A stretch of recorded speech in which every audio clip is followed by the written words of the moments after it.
Hi there, beautiful souls. Welcome back to Tuesday's Talk with Grada. And today I really want to focus again on practicing self-love and self-directed compassion. So what I see a lot with my clients or students, and I do it myself too, by the way, that we fall off the cart. So we are inspired to be gentle on ourselves and tread softly sometimes, or we get a reminder, and then we do our practices, and then suddenly a week goes by, or a few days, or maybe several months, and then we realize we haven't practiced our self-compassion or self-love, and it shows. How does it show, by the way? Well, it shows maybe because you lose your motivation, your joy meter goes down, perhaps you start to get grumpy with your partner or your loved ones. Definitely our tolerance levels go down when our own love tanks are empty, and then we want more love from everyone else around us when we actually forgotten we're in a position to give it to ourselves. So today I really want to focus more on self-directed compassion or self-compassion rather than anything else. And so let me just first talk about people who practice, they think they're practicing self-compassion. For instance, they go to the gym, or they drink their water, or they eat their kale or smoothie, or they go to the hairdresser regularly, and people do things for themselves. So that falls under self-care, by the way. But it's not really self-compassion till it becomes an internal process, right? So if you are going to the gym and you're really connected deep inside your heart, and you're doing all the exercises and practices, coming from a place of like, I'm a deep connected place into your heart, that's different. But I don't think many people do that. There's always an element of disconnect, and it's more like the self-compassion that people think they're doing is more still an external thing. It's an external practice. And so today I want to take you on a journey into your heart and give you a little taste of what it looks like and feels like when you practice compassion to your inner, with your inner being, working together to yourself, right? There are also different aspects of us, but I'm going to try and keep it simple. The fact that we have different sides of us, like we have our subconscious mind, we have our conscious mind, we have our higher self, we have what people call the ego, and then the organs inside the body, they in a way also have their own personality, like your lungs have a different personality to your liver and so on. They have different attributes. So tension can occur on the inside between your organs and different areas of your life as well. This is a big subject. Actually, you are a big subject. And so the journey of life, in my opinion, is the path to wholeness and finding out who you are, like reclaiming all the different splits that have split off during different traumas in your lifetime. And different parts of you have gone into hiding. They're hiding in the cellar or in the shoe cupboard or in the attic, you know, and they haven't surfaced for many years. So when you practice self-compassion, it's like cleaning your house bit by bit. You go into a different room and you meet what's there with gentleness, with softness. And so all the ghosts can come out into the warmth of your light and gradually be integrated. And this is so important that you perhaps get familiar with this subject, because when I treat my clients, or I work with my clients, I should say, and so many of my clients have serious health problems, or they have serious relationship problems or deep trauma. They just want to brush over what they need to do at home. They want to brush over. They don't want to put effort into learning to love themselves or having that self-compassion. Maybe some people even confuse self-compassion with self-pity. So it's not self-pity, it's also not self-care, and it's not an external thing that you do for yourself, like I'm going to ride my bike, that's my self-compassion for today. It needs to be something that's with you all the time, like that permeates your inner being. So when we go like everything to nothing, like some people do that as well. So when I work with my clients and we dive deep into their subconscious mind and let's say connect to a cancer tumor, to bring the story out, to see what's hiding in the tissues. Sometimes my client will say, well, we did it already, or I've done that once. And so I want you to change your mind about that, because you might have done it once, but you are a living, breathing being, like you have different meals every day, right? Every second of the day, life changes. And so we have to repeat those things, and it needs to become a lifestyle thing, in the same way that you have a shower every day and just a constant something that you love, the journey. That's what I wish for everyone. So when our brain is stressed, by the way, it goes like this. And it's like everything is black and white. If you're seeing life black and white and you're reacting and you're not seeing all the different opportunities in the middle, or possibilities I should say, that means your brain is stressed. And probably everyone's brain is stressed. And then it's even more important for you to have self-compassion.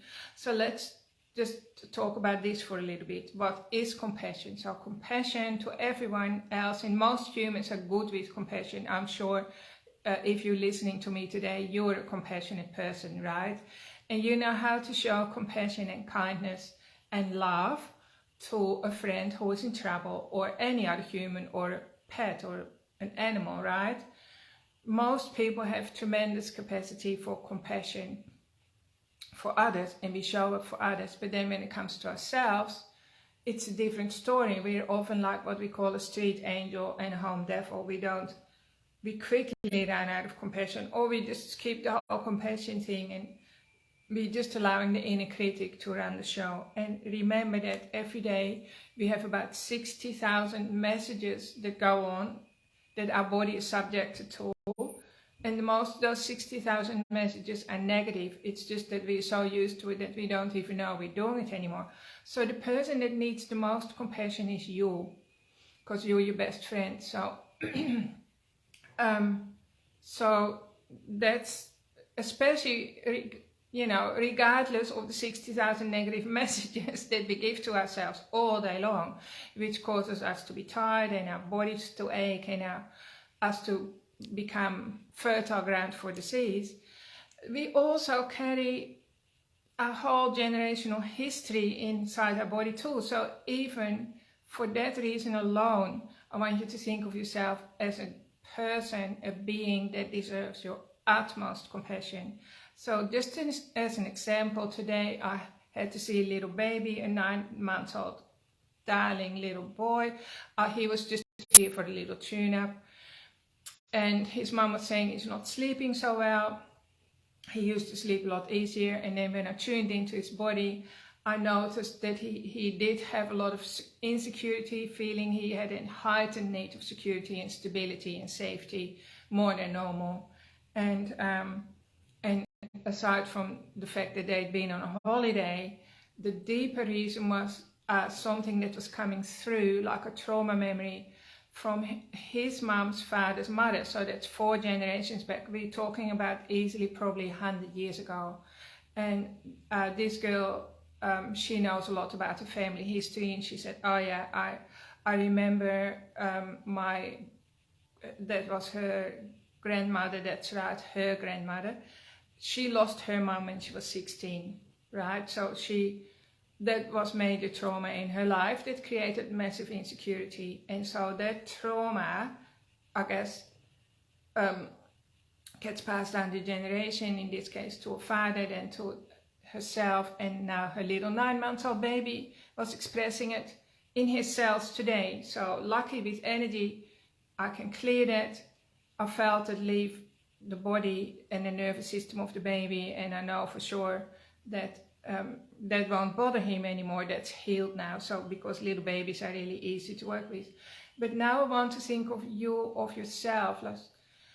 Just tune into yourself and think of all the history that you carry in your body, right? That's like being with you since conception, and you're blaming yourself for it. You're blaming yourself maybe for insecurity, or you're blaming yourself for doubting yourself. You're blaming yourself for being unkind or whatever we say to ourselves, eating too much, having addictions.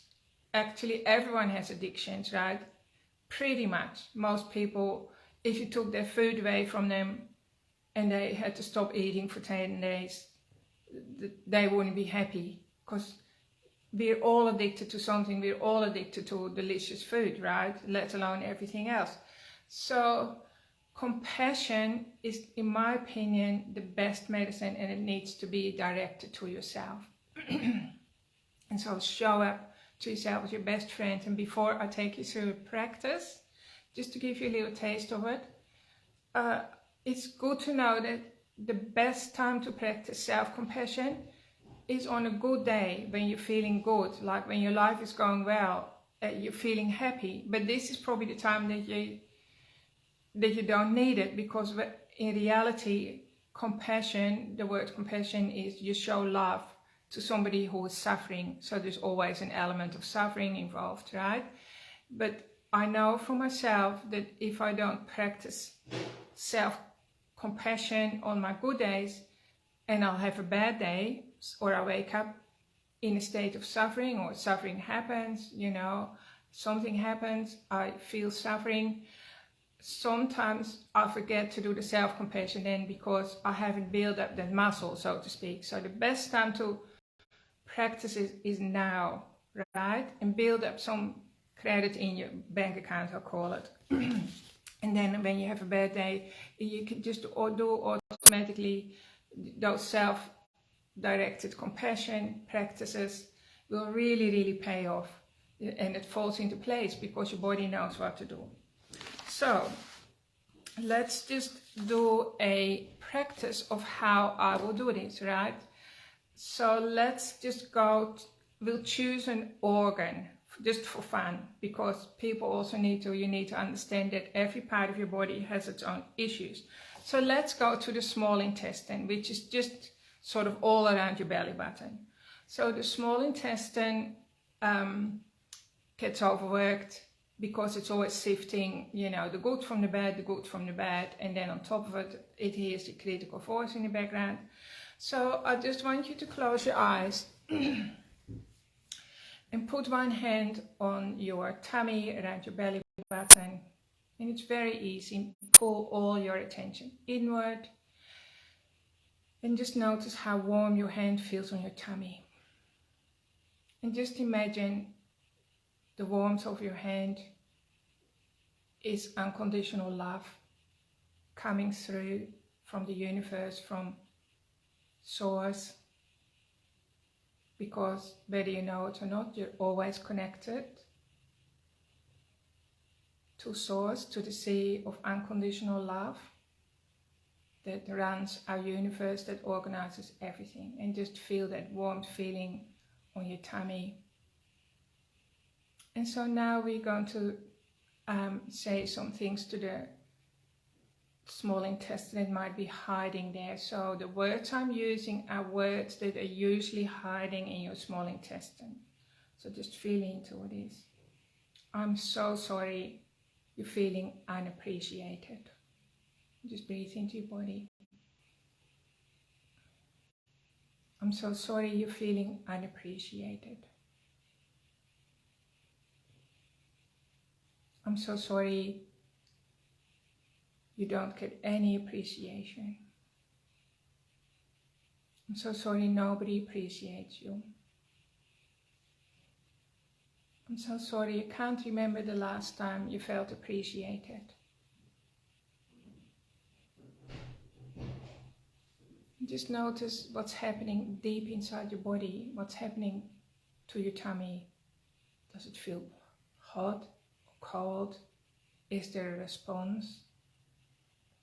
And so there are many more specific emotions that belong to the small intestine. So I'm going to suggest another one.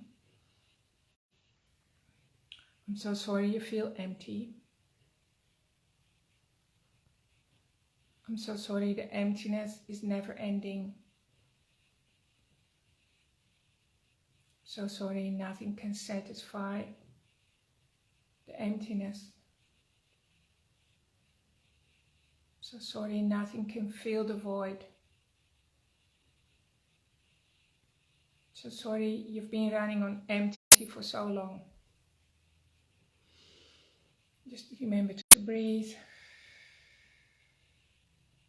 Now I'm focusing on the small intestine because I know these issues usually are inherently hiding in the small intestine, but everyone is different. So maybe if you get a twinge or a tingle somewhere else, just shift your focus, compassionate focus, and soft and gentle, kind eyes on that part of your body. So I'm just going to say, I'm so sorry you ran out of courage.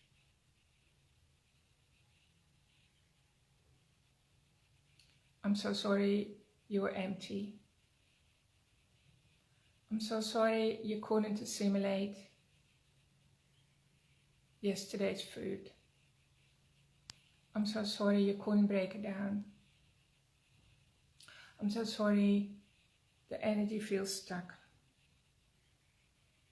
I'm so sorry the energy feels uneasy. I'm so sorry you feel uneasy. I'm so sorry life makes you uneasy. I'm so sorry you're so uneasy all the time and nobody notices. So sorry you just have to keep pushing through.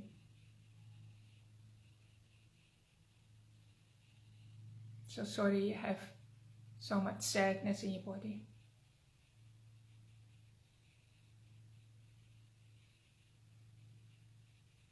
So sorry you're feeling nervous all the time. So sorry you're feeling heavy. So sorry you're feeling gloomy.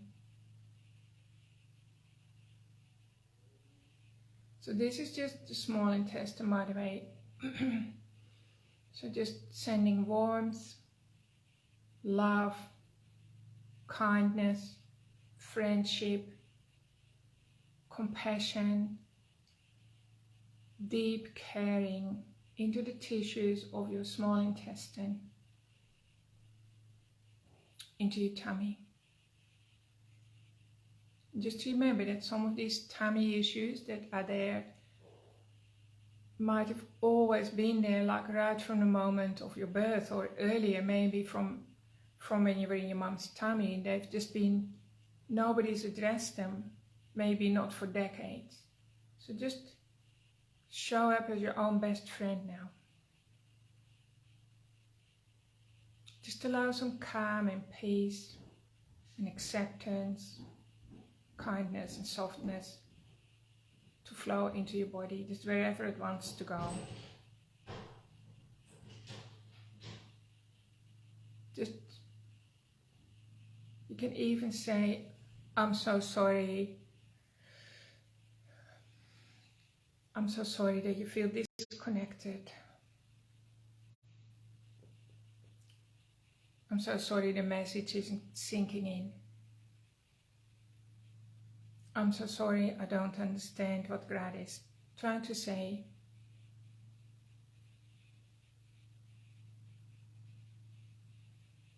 And just really allow that energy of compassion to soak into the tissues like warm water, like a warm, comforting, soothing energy. So self-directed compassion looks and feels more like that little practice that we just did. And you can basically catch anything, catch yourself during the day, like when you're rushing around, and just stop yourself, and then you go, oh, I notice I'm rushing, and then you just close your eyes, or you just, because it's when you close your eyes, you're shutting down the outside world, and your full focus is on the inner world. So you give your body the full blast of your own inner compassion, and you just say, oh, I'm so sorry, I am feeling impatient, so sorry, I'm running on my old scarcity program again, so sorry, I think there's not enough time in the day, I'm so sorry, I don't give myself enough time, I'm so sorry, I'm running out of time. So sorry, I'm feeling helpless. So sorry, I'm feeling stressed. That's why I'm rushing. So sorry, I'm overwhelmed again. So sorry, I'm doing it again. It doesn't matter, you don't have to be super specific. It does help when you start to practice this more, and then the more specific you get, the more relief you're going to find. So the real reason why you're doing this is you're creating a lot more spaciousness and room inside your body, inside your nervous system, inside the container that's you, like that's me. If you look at me, you can think of like Grada, I'm in an earth suit, my costume is Grada, but what's deep down in it, of course, is spirit, right? Spirit or consciousness or awareness is having a Grada experience. So you can think of yourself like, or whoever is watching this, like I'll talk about Pete, sometimes I look at Pete and then I remind myself, Peter is consciousness or awareness having a Peter experience. And sometimes I notice with Pete, his energy becomes very tense and contracted, because tension does that, like stress and overwhelm, and life gets in. And if we're not careful, the container shrinks, and then you can't hold as much joy or blessings or happiness or life, you know, your life force shrinks as well. So this is a practice of loosening up and stretching the container, the earth suit. Also you become more hydrated, more life force comes in, and your body can heal itself from all sorts of things. Because ultimately, the way we talk to ourselves and the way we haven't been taught how to love ourselves properly and show ourselves compassion, that's what's creating all the diseases and trauma and hardship, ongoing trauma, right? So this needs to become part of your daily awareness. I hope that you've enjoyed it and that it was a great reminder. I sometimes, you know, I've done self-compassion before and I'll do it again later. This is the most important gift that you can give to yourself.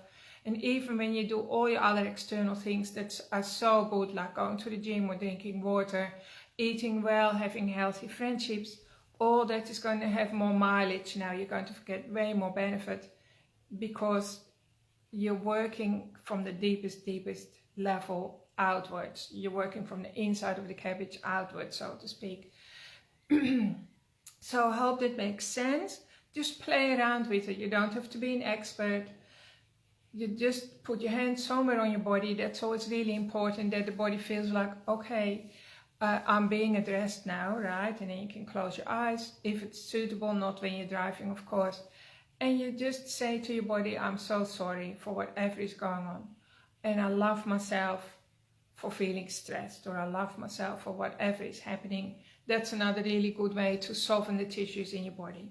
So let me know what you think, and if this resonates with you or not, or what you commonly struggle with. And I look forward to being with you again next Tuesday. I hope you have a really great week, everyone. Big love from me. Bye.